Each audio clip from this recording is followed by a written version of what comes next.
స్థానిక సంస్థల ఎన్నికల్లో గెలిపే లక్ష్యంగా జనసేన పార్టీ పనిచేస్తోందని మాజీ మంత్రి జనసేన నాయకులు బాలినేని శ్రీనివాసరెడ్డి అన్నారు. అనంతపురంలోని ఓ కన్వెన్షన్ హాల్లో అనంతపురం, కర్నూలు జిల్లాల జనసేన పార్టీ కార్యకర్తలతో ఆయన సమావేశమయ్యారు. పవన్ కళ్యాణ్ ఆదేశాల మేరకు జనసేన పార్టీ స్థానిక సంస్థలకు సంబంధించి కమిటీలు ఏర్పాటు చేసి ఎన్నికల్లో అత్యధిక సీట్లు సాధించడానికి కృషి చేస్తామన్నారు.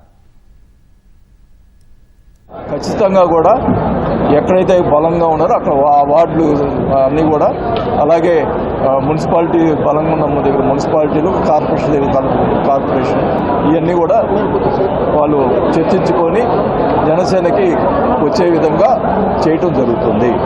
దాంట్లో భాగంగానే ఈరోజు అనంతపురం జిల్లా, కర్నూలు జిల్లా ఈరోజు ఇక్కడ ఈ కార్యక్రమం చేపట్టడం జరిగింది.